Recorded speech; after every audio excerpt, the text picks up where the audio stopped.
Hi nako guys. So ayan. Mag-exercise tayo tuwing umaga.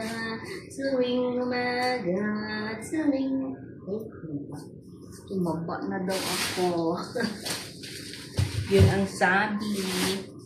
So bumili tayo ng sabon. Ay hindi pala. Ano ba tawag yan? Bumili tayo nito guys. Sip. Sabi niya jeep. Hindi man jeep, sip. C-I-F. So, dahil offer, bumili ako ng 4 na piraso. 4 is for, 4 na piraso, $6 lang mahigit. So, bumili ako ng 4 na piraso. Para marami. Pang ano to, pang alis ng walang na.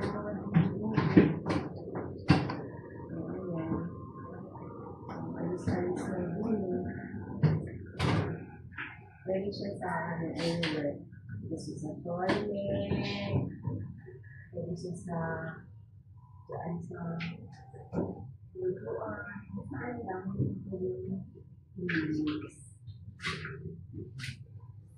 Ayan. Most of the time, sa toilet talaga ako. So, bumili ako ng bigas. Alam niyo ba yung binili kong bigas ngayon? Mas marami. Kasi na, wala na kami bigas na yan. Naku, sa bahay kaya, sa Pilipinas, may bigas pa kaya yung family ko? O wala na. Kasi lagi na lang ako nabili ng materials. Yung bigas, hindi na ako nabili. So, kailangan ko siguro bumili ng bigas. Ang binili kong bigas ngayon is Japanese rice.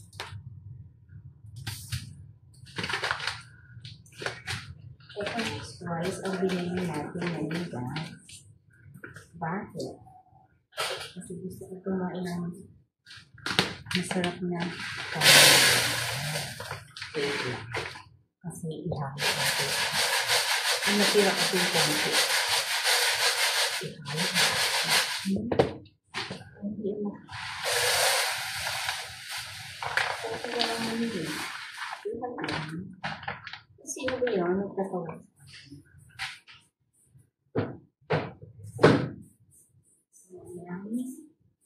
Yung rice natin, hinalo natin sa... Kasi may natira kasi dito na hindi Japanese. Hello? Parang hindi tayo mapagalitan. Tapos hindi pa naman yan sila pumapayag na ipagsama-sama mo yung bigas. Yung bago mong binili, saka yung luma, huwag mo ipagsama. Oo, pinabangalan ko. Ewan ko ba? Parehas lang naman yun. Eh, bigas din naman yun. Kasi drama kami expired. Meron tayo. Okay. Wala na akong kape guys. Tapos ayaw ko bumili ng Nescafe ngayon. Kasi nga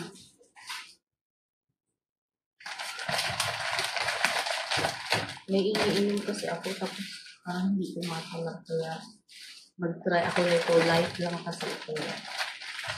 Ito iniinom ko plus yung iniinom ko. Kaya natin kung may progress ba. Kasi pag nakaluan mo ng yung kape na atake, so hindi uma-epekto yung iniinom ko. But anyway, okay? So, 45 na piraso ko guys. Kaya isang buwan kalahati pa yan. Matatama. So, marami pa tayong extra. Ayan. Itutuin na lang natin para ito nakabali.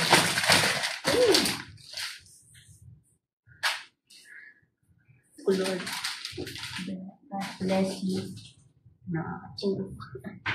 Tapos, wala akong makitang tinapay ko guys. Kaya ito yung binili ko na.